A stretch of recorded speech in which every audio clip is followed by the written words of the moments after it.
Asian meatballs consist of ground beef with some seasoning.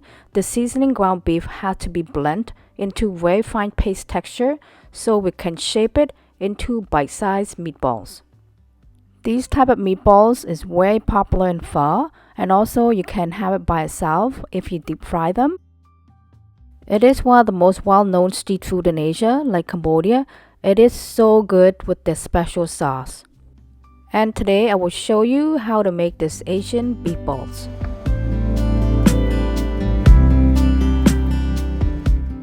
For the ground beef, it has to be about 50% frozen. This one is lean ground beef, 80% lean, 20% fat. And all the other ingredients I will show you as I combine them into a small bowl before we pour them into the ground beef. In a bowl, combine all the seasoning first before we pour into the ground beef. Half teaspoon of salt, 2 teaspoons of sugar, half teaspoon of ground pepper, 2 teaspoons of baking powder, 2 tablespoons of cornstarch, 2 teaspoons of fish sauce,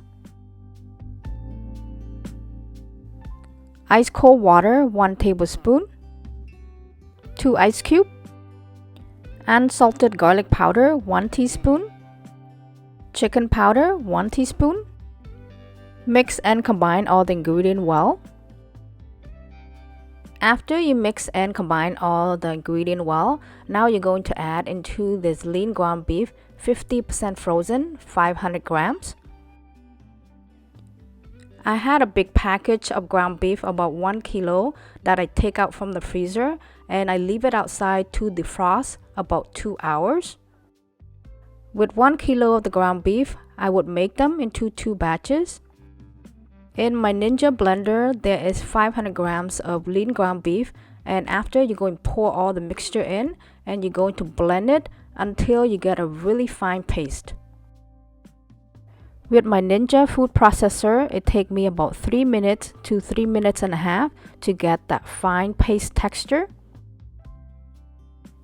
And to help your food processor not to work too hard, I recommend to turn on and off every 30 seconds. So this way the machine or the modem doesn't work too hard, because if it works too hard, sometimes it can break. Do you know why the ground beef had to be a little bit frozen? The ground beef had to be a little bit frozen because as you blend them, the longer you blend them, the machine will become warmer and it will affect the meat's texture. The meat texture has to be cold and firm, so when it is time for you to cook them, the meatball will not crack as much, and also the finished product, when the meatball is fully cooked, it will be a little bit bouncy. Once you're done, blend them into a very fine paste. After that, we can start to cook the meatballs.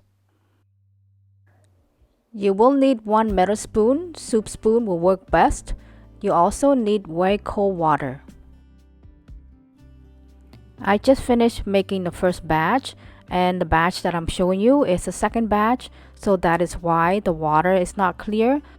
So you just need normal plain water. After you're going to bring the water temperature to about 40 to 50 Celsius, and after you're going to lower the heat to medium heat or lower and cook it on medium heat or lower the whole process. Make sure your hand is clean after you're going to grab some meat paste, and you're going to keep on squeezing it, and after use the pointing finger and the thumb to squeeze it together, and you're going to use a spoon that wet with water and cut it off.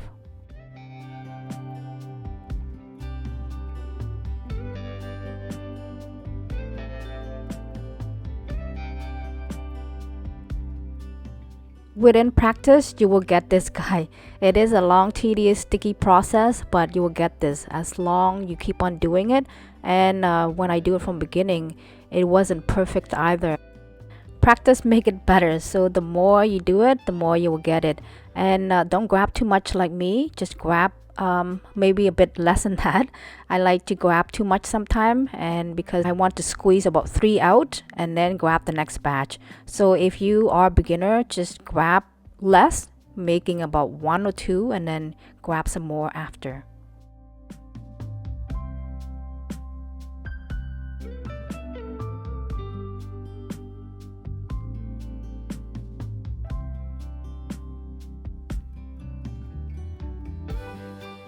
If it is your first time making it, it may take you a while to finish the whole process. So as you keep on squeezing, and if you feel like the texture of the meat not as firm and not as cold, you want to make sure that you put it back into the freezer at least an hour, so then it become more cold and more firm again, so it's easier for you to squeeze it. And also that way, like I said, the meat will not crack as much, and also it will have that bouncy texture with the cold meat, firm meat.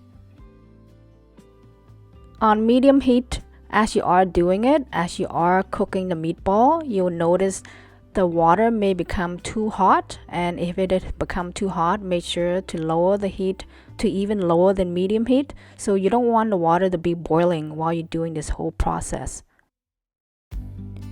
If you cook the meatball while the water is boiling, it will not have that smooth texture, and it will also crack as well.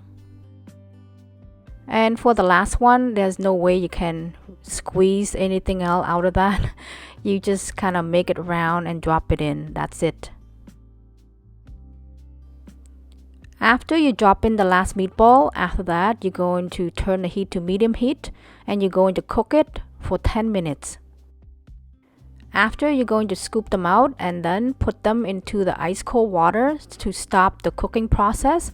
And if you want to take them out and then put them into pho right away, you also can do that as well. If you're going to save some of them and put them in the freezer, make sure you put them into ice cold water first to make sure the meatball is completely cooled down. So this way the meat do not become too overcooked. And after, you can bake them up and throw them into the freezer. And you can use it for next time pho, or if you want to deep fry them, you also can do that too. Okay guys, that is it on how to make this Asian meatball at home. And if you like this video, don't forget to give it a thumbs up, share with your family and friends, and also don't forget to subscribe to my channel for more delicious homemade recipe. Okay, thank you so much for watching, and see you in my next video. Bye for now.